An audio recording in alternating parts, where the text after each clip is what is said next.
Assalamualaikum warahmatullahi wabarakatuh. Perkenalkan, nama saya Lailatul Badriah, NIM 19031110005, Prodi Agroteknologi Universitas Donojoyo, Madura. Video ini saya buat untuk memenuhi tugas UTS mata kuliah Manajemen Sumber Daya Manusia dari Ibu Nurul Arif Wiriyanti, SP, MSI. Meliputi jawaban soal nomor 1, pengaruh dan hubungan karakter, kompetensi, dan kepemimpinan terhadap manajemen sumber daya manusia, yakni jika karakter sumber daya manusia baik, mampu membawa kemajuan dan kreativitas. Hal ini tentu baik untuk keuntungan bagi suatu organisasi, karena dalam struktur organisasi sumber daya manusia yang baik akan membawa organisasi semakin maju dan lebih baik apabila disertakan dengan kompetensi, kemampuan, keterampilan, dan pengetahuan yang ada pada sumber daya manusia. Juga akan menambah nilai plus jika sumber daya manusia tersebut menjadi seorang pemimpin, maka dia akan baik dan tepat dalam manajemen sumber daya manusia yang ia miliki, sehingga dengan manajemen sumber daya manusia yang baik, maka suatu organisasi akan terstruktur dengan baik dan bisa meningkatkan kualitasnya. Itu jawaban nomor 2. Penerapan dan metode yang digunakan dari perencanaan dalam manajemen sumber daya manusia, yaitu terdiri dari non-ilmiah dan secara ilmiah. Metode non-ilmiah yakni perencanaan sumber daya manusia yang berdasarkan pengalaman yang diimajinasikan dan diperkirakan.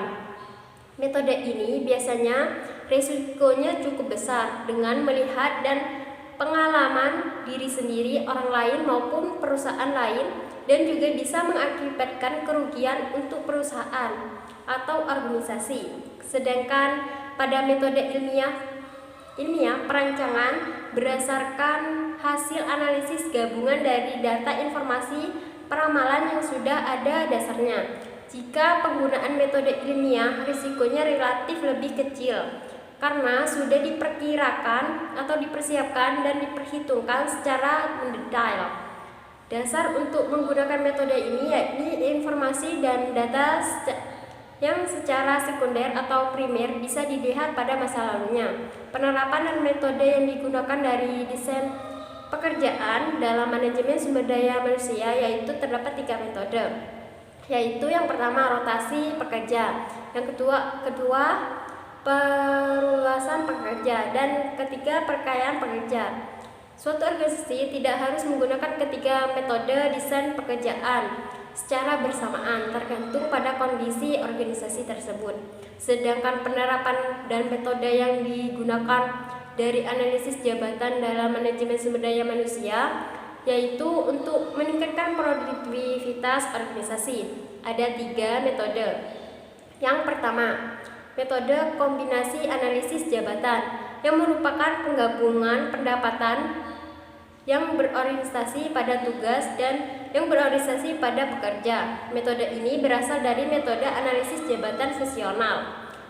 Untuk yang kedua yaitu metode koefisien desain jabatan, yang merupakan suatu alat yang digunakan untuk mendesain pekerjaan.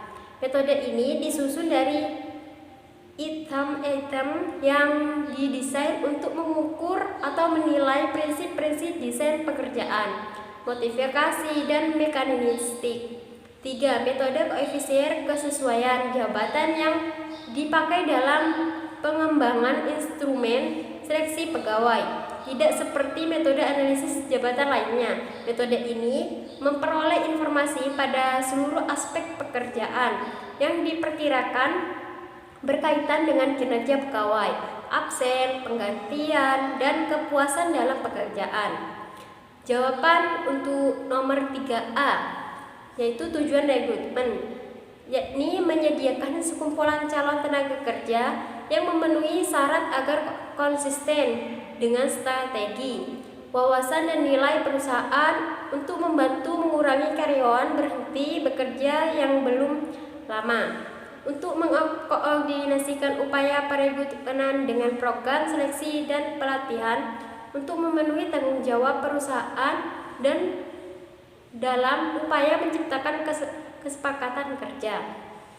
Untuk jawaban 3B, sumber internal dari rekrutmen yakni sumber yang biasanya sudah diperkirakan atau dipersiapkan untuk suatu organisasi. Meliputi yang pertama, promosi, merupakan proses pemindahan karyawan ke posisi yang lebih tinggi dalam struktur organisasi perusahaan seperti naik jabatan atau naik pangkat. Yang kedua yaitu transfer, merupakan proses pemindahan karyawan dari suatu posisi jabatan ke posisi jabatan yang lain dengan tingkat yang kurang lebih sama dalam strategi gaji, tanggung jawab, dan posisi. Yang ketiga yaitu demosi, merupakan proses pemindahan karyawan ke posisi yang lebih rendah dalam struktur organisasi perusahaan. Hal ini karena kinerja karyawan yang rendah saat menempati suatu jabatan, kemampuan karyawan yang kurang dalam strategi kehadiran dan kedisiplinan, serta yang lainnya. Sedangkan sumber eksternal dari rekrutmen merupakan proses rekrutmen yang menjaring tenaga kerja dari luar organisasi. Meliputi yang pertama, perekrutenan skala lingkungan, di mana lowongan pekerjaan disajikan pada papan pengumuman di luar gedung sekitar perusahaan. Rekrutmen semacam ini berlaku secara umum. Yang kedua yaitu melalui iklan, yang merupakan sumber eksternal yang paling sering dilakukan perusahaan dan bersifat wajib. Keuntungan terbesar dari iklan yaitu bisa menjangkau masyarakat luas dan calon pelamar yang diperoleh dari informasi dari iklan tersebut.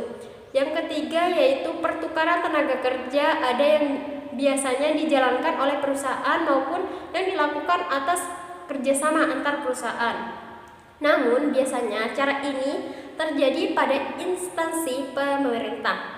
Yang keempat yaitu lembaga pendidikan yang berfungsi sebagai sumber eksternal untuk merekrutmen lulusan baru dari lembaga ini. Perekrutmenan semacam ini dilakukan melalui instansi pendidikan atau sering juga disebut sebagai perekrutmenan kampus. Untuk jawaban nomor 3, C, yaitu keunggulan eksternal dari sumber rekrutmen, meliputi memberikan inovasi dan komitmen yang lebih besar untuk kinerja yang lebih baik.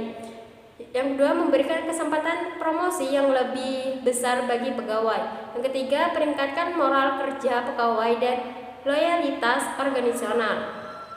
Kelemahan internal dari sumber rekrutmen yaitu terjadinya subjektivitas yang tidak terpilih, merasa kalah, dan kemungkinan demotivitas. Terus tidak punya wawasan yang baru. Sedangkan keunggulan eksternal dari sumber rekrutmen yakni memberi ide dan pandangan baru, tidak banyak mengubah perubahan organisasional yang ada sekarang, dapat memperluas akses pengetahuan organisasi. Kelemahan rekrutmen dari sumber rekrutmen ini tidak ada informasi yang tersedia mengenai individu untuk menyesuaikan diri dengan organisasi yang baru. Butuh waktu lama untuk memperoleh dan biaya relatif lebih mahal, serta menambahkan waktu penyesuaian diri dalam organisasi. Demikian jawaban tugas UTS saya, kurang lebihnya saya mohon maaf. Sebelumnya terima kasih kepada Ibu Nurul yang telah memberikan tugas ini. Sekian, terima kasih. Wassalamualaikum warahmatullahi wabarakatuh.